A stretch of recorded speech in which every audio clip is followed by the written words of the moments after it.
একটা বদ্ধ নিশ্ছিদ্র আধা অন্ধকারে ডুবে থাকা ঘরে হাত পা বাঁধা অবস্থায় পড়ে আছে মধু। চারপাশ জুড়ে পিনপিনে অস্বস্তিকর নীরবতা। ঘড়ির কাঁটা এখন কয়টা বাজতে চলেছে সেটা আন্দাজের বাইরে। মধু আস্তে ধীরে চোখ মেলে তাকালো। মাথাটা কেমন ঝিমঝিম করছে, চোখের দৃষ্টিও হালকা ঝাপসা। মধু সময় নিয়ে নিজেকে ধাতস্থ করে উঠে বসার চেষ্টা করে। মুহূর্তের মাঝেই ও টের পায় হাত পা শক্ত করে দড়ি দিয়ে বাঁধা। চোখের পলকে ওর বুকের ভেতরটা শূন্য হয়ে আসে অজানা আশঙ্কায়। ও তড়িঘড়ি করে চারপাশ ভালো করে তাকায়। ম্লান আলোয়ও রুমটা সবকিছু অস্বাভাবিকভাবে স্পষ্ট। রুমের এক কোণে সাদা মখমলি কাভারে মোড়ানো মাঝারি সাইজের একটা বেড। বেডের চাদর টানটান করে পাতা, আর বালিশগুলো পরিপাটি করে সাজানো। বেডের পাশে রাখা একটা ছোট্ট বেডসাইড টেবিল, তাতে রয়েছে পানি ভর্তি ঝকঝকে ক্রিস্টালের একটা জগ ও গ্লাস। টেবিলের অন্য পাশে সতেজ রজনীগন্ধার স্টিক ভর্তি একটা কাচের ফুলদানি। ফুলের মোহনীয় সুবাসে পুরো রুম মাতোয়ারায় ডুবে আছে। দেওয়ালের এক পাশ পুরোটা জুড়ে সাজানো চকচকে ফিনিশের অ্যাটাচড আলমিরা। অন্য পাশে ওয়াশরুমের দরজা বন্ধ। ব্যালকনির গ্লাস ডোরের কাছে রাখা দুটো দামি ইটালিয়ান সোফা ও তার সামনে ছোট্ট স্বচ্ছ কাচের টেবিল। রুমটা ছোট হলেও বেশ নান্দনিকভাবে সাজানো। এটা কোন জায়গা মধু বুঝতে পারছে না। কে বা কারা আর কেন ওকে এখানে এনেছে তাও কোনো স্পষ্ট ধারণা ওর নেই। মনের মধ্যে ঝাপসা স্মৃতির টুকরোগুলো একে একে মস্তিষ্কের মধ্যে ভেসে উঠল। ওর যতদূর মনে পড়ে, অফিস শেষে বাড়ি ফেরার সময় রিক্সা থেকে নেমে বাড়ির সামনের গলিতে পা দিতেই আচমকা কেউ মুখের ওপরে কিছু একটা স্প্রে করেছিল। কয়েক সেকেন্ডের মধ্যেই চারপাশ ঝাপসা, শেষে অন্ধকার, আর তারপর ওর কিছু মনেই নেই। ওর ভাবনার মাঝেই করিডোরের দিক থেকে ভেসে এলো একজোড়া বুটের ঠক ঠক শব্দ। শব্দটা ধীরে ধীরে কাছে এগিয়ে আসছে। মধু কোনো রকমে উঠে বসে পাশের দেওয়ালের সাথে সিটিয়ে গেল। দড়ির টান সহ্য করেও দরজার দিকে তাকিয়ে রইল অধীর আগ্রহে। বুকের ভেতরকার ঢিপ ঢিপ শব্দটা সময়ের ব্যবধানে আরো জোরালো হলো। ওর অচেতন মন বলছে নিশ্চয় ওর সাথে খারাপ কিছু একটা হয়ে যাচ্ছে। কিছুক্ষণের মধ্যেই দরজাটা খুলে গেল। এর পরের মুহূর্তেই পুরো রুম আলোকিত হয়ে উঠল। আচমকা আলোর তীব্রতায় মুখ চোখ বন্ধ করে ফেলল। চোখের পাতার আড়ালেও আলোটা কাটার মতো বিঁধে আছে। ধীরে ধীরে আলোটা সয়ে এলো মধুর। আবারও চোখ মেলে তাকালো। পরেক্ষণেই ওর দৃষ্টি আটকে গেল একজোড়া কৃষ্ণ গহ্বরের মতো গভীর কালো চোখে। কালো পোশাকে আবৃত একজন লোক ওর সামনে এসে হাঁটু মুড়ে বসে আছে। মাথায় ক্যাপ ও মুখে মাস্ক আটকানোর জন্য চোখ দুটো ছাড়া আর কিছুই স্পষ্ট নয়। চোখের দৃষ্টি শান্ত হলেও এতটাই গভীর যে অনায়াসে কেউ নির্দ্বিধায় তলিয়ে যাবে গভীর অতলে। লোকটা ধীরে হাত বাড়িয়ে আলতো করে মধুর গাল স্পর্শ করলো। অযাচিত স্পর্শে মুহূর্তেই মধু ছিটকে সরে গেল। দড়ির টান উপেক্ষা করে দেওয়ালের দিকে আরো সিটে গেল সে। বুকের ভেতরটা হাঁপড়ের মতো ওঠানামা করছে। লোকটা এক ফোঁটা শব্দ না করে বসে থাকলো। অতঃপর খুব ধীরে মাথাটা সামান্য কাত করলো। ভীষণ বিষণ্ণ এক হাসি আর চোখের কোণে ঝিলিক দিয়ে উঠল। মস্তিষ্কে মাঝকে থাকা কারণে সেই হাসিটা শুধু চোখেই সীমাবদ্ধ রইল। মধুকম্পিত কণ্ঠে শুধালো, আপনি কে? আমাকে এখানে কেন এনেছেন? আমাকে বাড়িতে যেতে দিন প্লিজ। আমার ছেলে আমার জন্য অপেক্ষা করছে। লোকটার সঙ্গে সঙ্গে কোনো জবাব দিল না। কয়েক সেকেন্ড নিঃশব্দে মধুর দিকে তাকিয়ে থাকে। শুধালো, অবশ্যই যাবে। তার পূর্বে যে কাজের জন্য তোমাকে আনা হয়েছে সেটা শেষ করতে হবে। কি কাজ?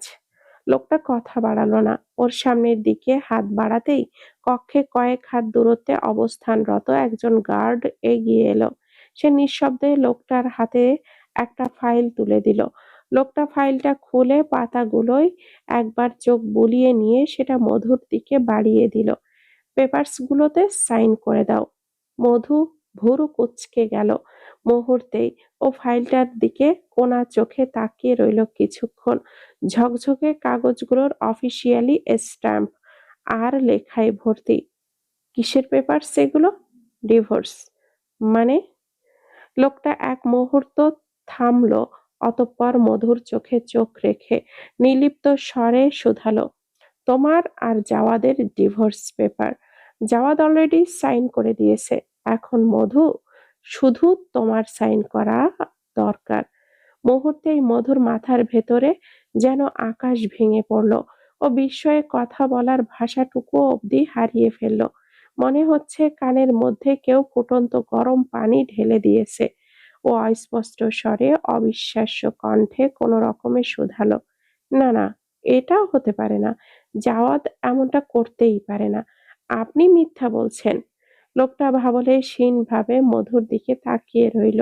মেয়েটার এমন প্রতিক্রিয়ায় সে আশা করেনি। কিয়ৎক্ষণ পর ও শান্ত কণ্ঠে বলল, তাহলে নিজেই দেখে নাও। মুহূর্তের মধ্যে মধু ফাইলটা প্রায় ছিনিয়ে নিল ও কম্পিত হস্তে এলোমেলোভাবে একের পর এক ফাইলের পৃষ্ঠা উল্টাতে থাকলো। চোখের সামনে ফাইলের শব্দগুলো ঝাপসা হয়ে এলো, অথচ প্রতিটা পৃষ্ঠায় স্পষ্ট জ্বলজ্বল করছে জাওয়াদের সাইন। মধুর হাত থেকে ফাইলটা ধপ করে নিচে পড়ে গেল। ওর মস্তিষ্ক ফাঁকা হয়ে গেল। ঝাপসা চোখের দৃষ্টিতে শূন্যতা নেমে এলো। মধু কোনোভাবে বিশ্বাস করতে পারছে না জাওয়াদ ডিভোর্স পেপারে সাইন করে দিয়েছে। সে তো বলেছিল কয়েক মাস পরে সব ঠিক করে দেবে। তাহলে এই সব কি? এই তো আজ দুপুর বেলা জাওয়াদের সাথে ফোনে কথা হলো, কিন্তু জাওয়াদের আচরণে তেমন কিছুই অস্বাভাবিক মনে হলো না। উল্টো লোকটা সংবেদনশীল কথা বলে মধুকে লজ্জায় ফেলে দিয়েছিল। মধু বোবার মতো তাকিয়ে রইল সামনের ধূসর দেওয়ালে। বুকের ওপর যেন পাহাড় ধসে পড়েছে। লোকটা নিঃশব্দে মধুর বিধ্বস্ত আদুরে মুখশ্রীর দিকে তাকিয়ে থেকে বলল, সাইন করো। মধু চোখ সরিয়ে লোকটার কালো গভীর চোখ দুটোর দিকে কিয়ৎক্ষণ তাকিয়ে থেকে দৃঢ় কণ্ঠে বলল, সাইন করবে না? আমি আগে জাওয়াদের মুখোমুখি হব। আমি সাইন করব না। আমি আগে জাওয়াদের মুখোমুখি হব, আর ওর কাছ থেকে সবটা শুনবো, তারপর সিদ্ধান্ত নেব। মুহূর্তে লোকটার চোখ দুটো সংকুচিত হয়ে গেল, চোয়াল শক্ত হয়ে উঠল। নষ্ট করার মতো সময় ওর কাছে একদমই নেই। ও ঠোঁট টিপে কড়া গলায় শুধালো, তুমি সাইন করবে এক্ষুনি আর এই মুহূর্তে? না, আমি সাইন করব না। করবে? করব না? আপনি আমাকে জোর করতে পারেন না। আমি বলছি সাইন করো, আমাকে রাগিও না। বললাম না আমি সাইন করব না। এই বলে মধু মেঝে থেকে ফাইলটা তুলে নিল, আর এক মুহূর্ত দেরি না করে সমস্ত শক্তি দিয়ে সেটাকে ছুঁড়ে মারল সামনের ধূসর দেওয়ালে। কাগজগুলো বাতাসে উড়িয়ে ছড়িয়ে ছিটিয়ে পড়ল মার্ভেলের মেঝেতে। মুহূর্তেই রুমের ভেতরকার আবহাওয়া পাল্টে গেল। লোকটার গভীর কালো চোখ দুটো লালচে হয়ে উঠল। রাগে কম্পিত হাত কাঁপতে কাঁপতে মধু চড় মারার উদ্দেশ্যে, কিন্তু হাতটা আধশূন্য থেমে গেল। কয়েক সেকেন্ড জমাট বাঁধা নীরবতা। মধু ভয়ার্ত চোখে তাকিয়ে আছে লোকটার দিকে। ওর পুরো শরীর শিরশির করছে। কিয়ৎক্ষণের মধ্যেই লোকটার মুখের অভিব্যক্তি পাল্টে গেল। একটা গভীর শ্বাস টেনে নিজেকে সামলে নিয়ে হাতটা আলতো করে নামিয়ে আনলো মধুর মাথায়। অতি যত্নে সে মধুর মাথায় হাত বোলাতে থাকলো। মধু দেওয়ালের সঙ্গে আরো সিটিয়ে গেল। পারে না, ও একেবারে দেওয়ালের ভেতরেই ঢুকে যায়। মধু এমন প্রতিক্রিয়াতেই যেন লোকটার ভেতরকার সংযম ভেঙে গেল। আটকে রাখা রাগটা শির দ্বারা বেয়ে গলগল করে মস্তিষ্কে উঠে গেল। চোখ দুটোয় গাঢ় অন্ধকার নেমে এলো। আচমকায় এক হাত দিয়ে মধুর চোয়াল শক্ত করে চেপে ধরে মুখটা ওপরে তোলে, দাঁতে দাঁত চেপে হিস হিসি করে শুধালো, আমি ছুলে গায়ে ফোসকা পড়ে যায়, আর যাওয়ার ছুলে খুব ভালো লাগে, খুব এনজয় করো, তাই না? লোকটার বিকৃত মন্তব্যে মধুর মস্তিষ্ক ছলকে উঠল। চোয়ালের অসহ্য চাপে ওর চোখ দিয়ে অনবরত পানি গড়িয়ে পড়তে থাকলো। ও দুটো হাতে লোকটার কবজি ঠেলে সরানোর চেষ্টা করতে থাকলো।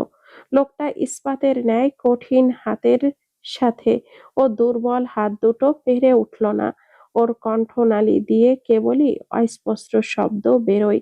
শেষমেশ সহ্য করতে না পেরে মধু ব্যথা আর অপমানে ফুঁপিয়ে কেঁদে ফেলল। মধুর কান্নাতে আচমকা সম্বিত ফিরে এলো লোকটার। ও দ্রুত মধুর চোয়াল ছেড়ে দিল। এক মুহূর্ত দেরি না করে মধুকে টেনে নিজের বুকের সাথে মিশিয়ে নিল। মাথায় হাত বুলাতে বুলাতে নরম কণ্ঠে শুধালো, সরি জান, সরি, আমি তোমাকে হার্ট করে ফেলেছি, এইবারের মতো মাফ করে দাও। কেন আমাকে রাগিয়ে দাও বলো তো? আর হার্ট করব না তোমাকে, অনেক অনেক আদর করব তোমাকে। এদিকে মধুর শ্বাস অগোছালো, ওর যেন দম বন্ধ হয়ে আসছে।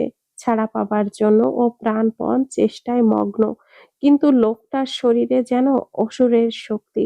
শুধু মধুর হাত পা বাঁধা অবস্থাতেই নখ বসায় লোকটার কাঁধে, কামড়ে দেয় বুকের কাছটায়, ইচ্ছা মতো আঁচড়ে নাজেহাল করে ফেলল লোকটাকে।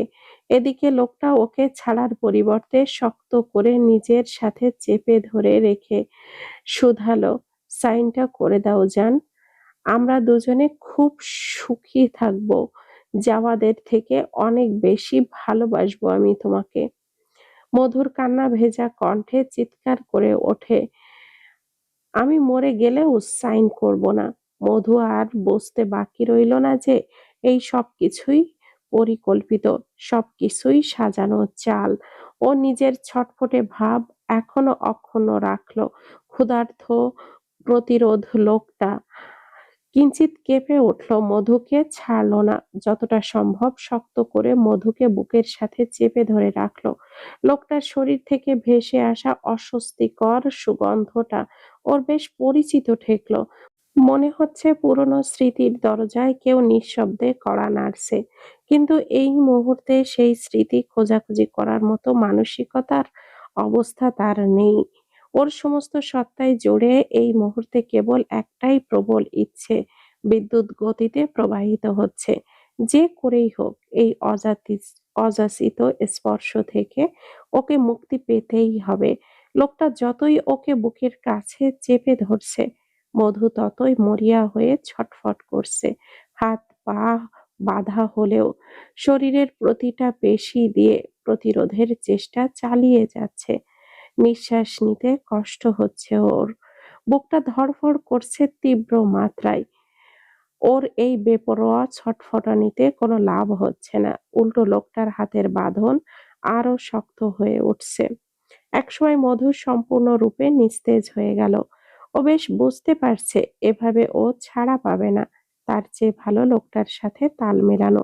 মধু এই পরিবর্তনটা লোকটার চোখ এড়ালো না। ক্ষণকালের মধ্যেই লোকটার হাতের বন্ধন শিথিল হয়ে এলো। সে ধীরে ধীরে মধুর মাথায় হাত বোলাতে থাকলো। এরপর খুব স্বাভাবিক ভঙ্গিতে মধুর মাথার অগ্রভাগে একটা গভীর চুমু খেলো। ঘৃণায় মধুর গা গুলিয়ে উঠল। বমি করে ভাসিয়ে দিতে ইচ্ছে করলো চারপাশ। দাঁতে দাঁত চেপে মধু সেই অনুভূতিটা সামলে নিয়ে একবারে নিশ্চল ভঙ্গিতে বসে রইল। রাগ দেখানোর সময় নয় এটা। ঠান্ডা মাথায় ওকে খেলতে হবে এখন। ওর সাথে এমন অপ্রীতিকর আচরণ করার জন্য লোকটার মুখদর্শন করার প্রবল আগ্রহ জন্ম নিল ওর মন মস্তিষ্ক জুড়ে। সেই অনুযায়ী লোকটার আচরণ অনুকরণ করলো মধু। যেই মুহূর্তে ও লোকটার কিয়ৎ অন্যমনস্কতা অনুভব করলো, সেই মুহূর্তেই ও অতি সন্তর্পণে লোকটার মুখের কাছে হাত নিয়ে গেল। লোকটা কিছু বুঝে ওঠার আগেই মধু মাস্কটা টেনে মুখ থেকে সরিয়ে ফেলল। লোকটা বিভ্রান্ত হয়ে পড়ল, সঙ্গে সঙ্গে মধুকে ছেড়ে দিয়ে সামান্য পেছনের দিকে হেলে পড়ল। এদিকে মধু বিস্ফোরিত চোখে লোকটার দিকে তাকিয়ে থেকে হন্তদন্ত হয়ে ফ্যাকাশে গলায় ফিসফিস করে শুধালো, আপনি? ঘড়ির কাঁটা রাতের শেষ প্রান্তে এসে থমকেছে। জানালার ফাঁক গলে ভেতরের প্রথম আলো ঢোকার প্রস্তুতি নিচ্ছে। আকাশটা ধীরে ধীরে কালো থেকে ছাইরঙা রূপ ধারণ করেছে। ঝড়ো হিমেল হাওয়ায় থেমে থেমে জানালার ফিনফিনে পর্দা দুলছে। ড্রয়িং রুমের এক পাশের সোফায় গুটিসুটি হয়ে বসে আছে মায়া। অতিরিক্ত কান্নার ফলে চোখ দুটো রক্তিম বর্ণ ধারণ করেছে। ফর্সা গোল গাল, আদুরে মুখটা আপেলের মতো ফুলে আছে। লম্বা চুলগুলো এলোমেলোভাবে পিঠের উপরে ছড়িয়ে আছে। পুরো রাত পেরিয়ে গেল, অথচ মধু এখনো বাসায় ফিরল না। এই পর্যন্ত শত সহস্রবার কল করে ফেলেছে, কিন্তু ফোনটা সেই যে সন্ধ্যা থেকে বন্ধ, এখনো বন্ধই পাওয়া যাচ্ছে। যত কাজই থাকুক না কেন, মধু কখনো রাতের বেলায় বাইরে থাকে না। দেরি হলে ফোনটা করে জানিয়ে দিত অথবা এসএমএস করে দিত, কিন্তু আজ এর কিছুই নেই। আমার বোনটার আবার কিছু হলো না তো? প্রতিটা নিঃশ্বাসের সাথে সাথে এই প্রশ্নটাই মায়ার মস্তিষ্কে আঘাত আনছে। ভয়টা দানা বাঁধছে বুকের গভীরে, বিষাক্ত একটা আশঙ্কার ন্যায়। পাশের রুমের নিজের নজর যেতেই চোখ দুটো আরো বেশি করে ভিজে উঠল ওর। মাম্মার জন্য কেঁদে কেটে অস্থির হয়ে পড়েছিল ছেলেটা। কত কষ্টে ছেলেটাকে কোনো মতে ঘুম পাড়িয়েছে মায়া। মায়া জানে না এখন ও কি করবে, কার কাছে যাবে, কাকে জানাবে। এই শহরে তারা বহু বছর ধরে আছে ঠিকই, কিন্তু পরিচিত বলতে তেমন কেউই নেই। মধুর বন্ধুদের ব্যাপারে মায়া কিছুই জানে না। আজ মনে হচ্ছে কেন যে আগে এইসব জানার চেষ্টা ও করেনি, কেন বোনকে একা একা সব সামলাতে দিয়েছে। মায়া এক হাতে মাথা চেপে ধরে সোফার পেছনের দিকে মাথা হেলিয়ে দিল। মাথার ভেতরটা অসহ্য যন্ত্রণায় আর চিন্তায় ফেটে যেতে চাইছে। শ্বাস নিতে কষ্ট হচ্ছে ওর। চোখ থেকে অবিরাম পানি গড়িয়ে পড়ছে। অতিরিক্ত মাথা ব্যথা আর নির্ঘুম রাতের ভারে চোখ দুটো খোলা রাখতেও কষ্ট হচ্ছে।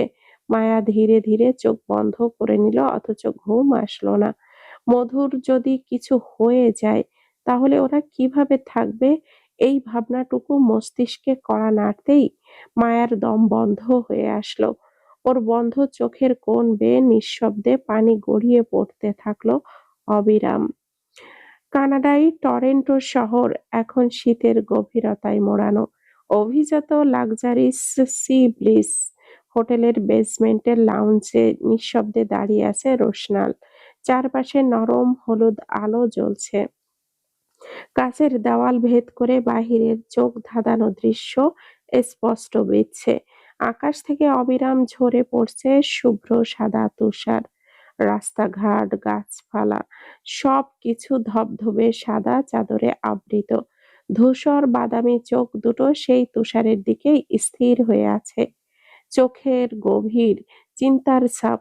মনটাও হাজার মাইল দূরে কোথাও আটকে আছে। ডান হাতে ধরা ঝকঝকে ক্রিস্টাল গ্লাসে রুবিরাঙা ওয়াইন।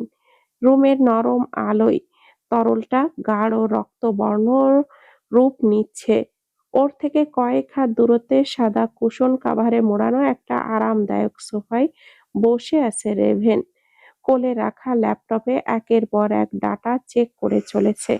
আঙ্গুলগুলো কিবোর্ডের ওপরে দ্রুত গতিতে চলছে। স্ক্রিনে গ্রাফ, ফাইল, নাম্বার একের পর এক শো করছে। কাল ওদের টেন্ডার মিটিং। এর পূর্বেই সমস্ত প্রজেক্ট ফাইল, ডকুমেন্ট, ফিনান্সিয়াল হিসেব নিখুঁতভাবে রেডি করে রাখতে হবে। রুশনাল অবশ্য চেয়েছিল নাইফকে ওর সাথে কানাডায় নিয়ে আসতে। ওর উপস্থিতিতে রেভেন চট্টগ্রামের ব্রাঞ্চটা বেশ ভালোভাবেই হ্যান্ডেল করে। সেই জন্য ইরানের পরিবর্তে নাইফকে বেটার অপশন বলে মনে হয়েছিল ওর। এদিকে নাইভের ইচ্ছে থাকা সত্ত্বেও আসতে পারেনি। ওর নাকি আগে থেকে নির্ধারিত বেশ কয়েকটা ইম্পর্টেন্ট সার্জারির শিডিউল রয়েছে। রোশনাল শান্ত ভঙ্গিতে ওয়াইনের গ্লাসে চুমুক বসালো। কয়েক মুহূর্ত কেটে যেতেই ওর প্যান্টের পকেটের ভেতরে রাখা ফোনটা কেঁপে উঠল। মৃদু ভাইব্রেশনের শব্দে রোশনালের ভুরু কুঁচকে গেল। ও ফোনটা বের করে স্ক্রিনের দিকে তাকালো। সোর্স 7 নামটা ফোনের স্ক্রিনে জ্বলজ্বল করছে। রোশনাল এক মুহূর্ত দেরি না করে কলটা রিসিভ করলো। সঙ্গে সঙ্গে ফোনের অপর প্রান্ত থেকে পরিচিত চাপা কণ্ঠ ভেসে এলো, বস, একটা খবর আছে, বলে ফেলো। কিছু সেকেন্ডের নীরবতার পর সোর্স জানালো, গতকাল রাতে মধু ম্যামকে কয়েকজন ছেলে জোর করে তুলে নিয়ে গেছে। রোশনালের চোখ দুটো একেবারে স্থির হয়ে গেল। ও শক্ত হাতে ক্রিস্টালের গ্লাসটা চেপে ধরল। গ্লাসের ভেতরকার ওয়াইন দোল খেয়ে খানিকটা ছলকে পড়ে গেল মার্বেলের মেঝেতে। রোশনালের মনোযোগ বিন্দু পরিমাণের জন্যেও সেই দিকে আকৃষ্ট হলো না। ও কেবলই শীতল কণ্ঠে শুধালো, কে করেছে এসব? অপর প্রান্ত থেকে কয়েক মুহূর্ত নীরবতা। শেষে ফের ভেসে এলো সোর্সের কণ্ঠস্বর, কে বা কারা নিয়ে গেছে এই বিষয়ে এখনো কিছু জানা যায়নি, বস। সিসিটিভিতেও ক্লিয়ার কিছু ধরা পড়েনি। তবে আমরা চেষ্টা করছি ম্যাম কোথায় আছে সেটা খুঁজে বের করার। রোশনালের চোখের পলক অবধি পড়ল না। কাচের ওপারে ঝরে পড়া তুষারও এখন ওর দৃষ্টিসীমার বাহিরে। ফোনটা কানে চেপে ধরে দাঁড়িয়ে রইল সে। ক্ষণকাল কেটে যেতেই বিস্ফোরণের ন্যায় হিসিয়ে শুধালো, আমি গার্ডদেরকে স্পষ্ট নির্দেশ দিয়েছিলাম অলওয়েজ যেন মধুর প্রতিটা মুভমেন্ট ফলো করে, ওকে সেভ রাখে। তাহলে তারা তখন কি করছিল? ফোনের ওপাশে চাপা শ্বাসের শব্দ শোনা গেল সোর্সের কণ্ঠে। এবার স্পষ্ট অস্বস্তির রেখা দেখা দিল, বস, ওরা কাজ করছিল, কিন্তু কিন্তু কি? ফোনের ওপাশ থেকে কয়েক সেকেন্ডের নিস্তব্ধতা। সোর্সের কণ্ঠস্বর আগের চেয়ে আরো চাপা হয়ে এলো, ওদের খুব পরিকল্পিতভাবে নিউট্রালাইজ করা হয়েছে। দুজন স্পটেই মারা গেছে আর বাকি দুজন গুরুতর আহত। ধারণা করা হয়েছে ধারণা করা হচ্ছে ম্যাম বাবা বাসার সামনের গলিতে আসতেই অ্যাটাকটা করা হয়েছে। তারপর ম্যামকে তুলে নিয়ে যাওয়া হয়েছে। মুহূর্তে রোশনালের চোয়াল শক্ত হয়ে উঠল। রক্তাভ ঠোঁট গলিয়ে হিসিয়ে নিঃশ্বাস বেরিয়ে এলো। আর তোরা তখন কি করছিলি?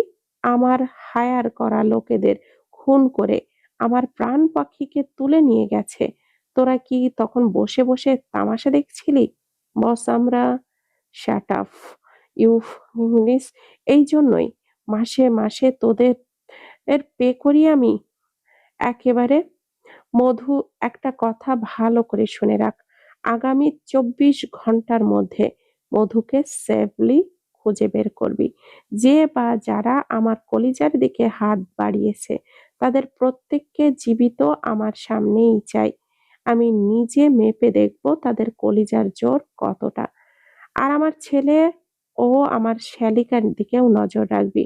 ওদের গায়ে একটা আঁচড়ও যদি লাগে তোদের প্রত্যেকটাকে আমি জ্যান্ত পুঁতে ফেলবো। কথাটা শেষ করেই কল কেটে দিল রোশনাল।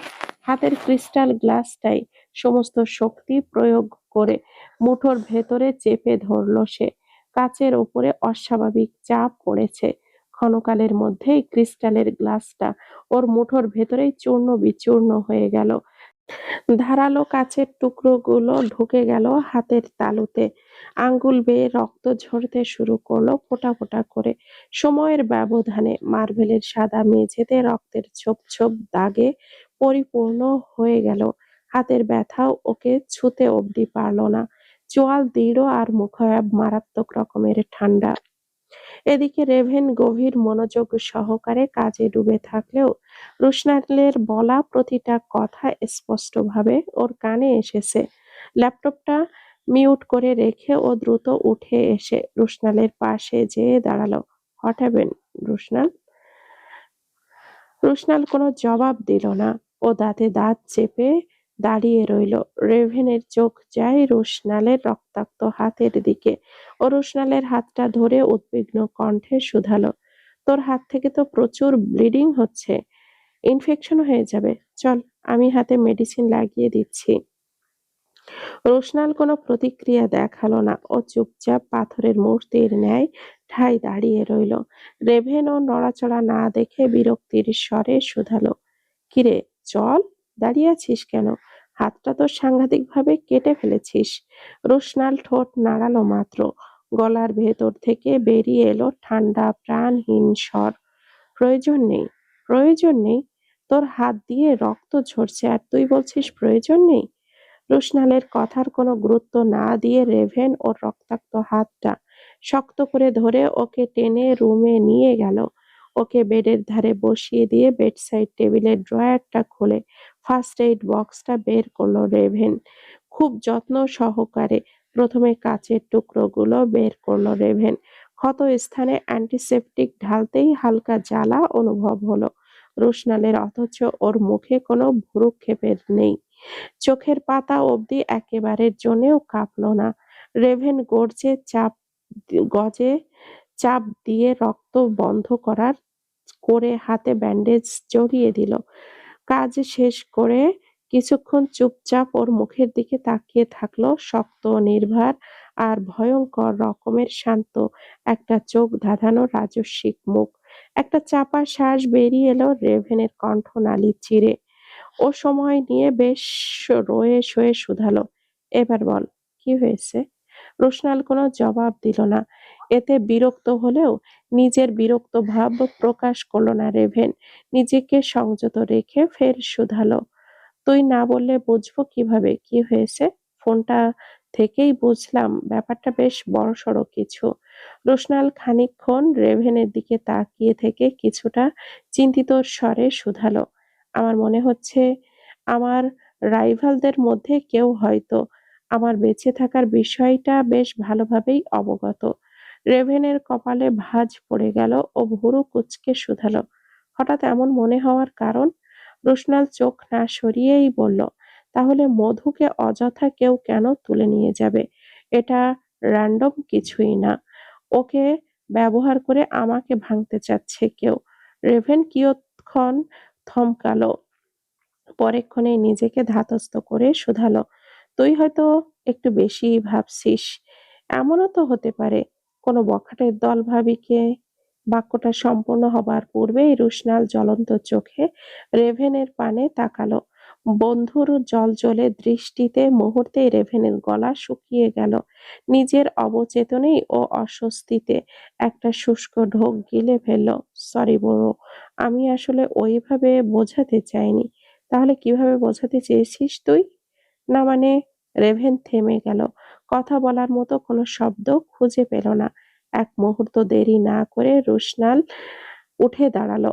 আমাকে এখনই দেশে ফিরতে হবে, দেরি করার সময় নেই। রেভেন স্তব্ধ হয়ে গেল, বিস্মিত দৃষ্টিতে রুশনালের দিকে তাকিয়ে রইল।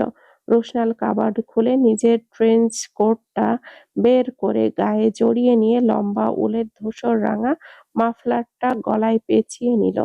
রেভেন হতভম্ব চোখে রোশনালের দিকে তাকিয়ে থেকে শুধালো, কি বলছিস এইসব? মাথা ঠিক আছে তোর? কাল সকালে মিটিং। কালকের ট্রেন্ডারটা কতটা গুরুত্বপূর্ণ আমাদের কোম্পানির জন্য সেটা কি জানিস না?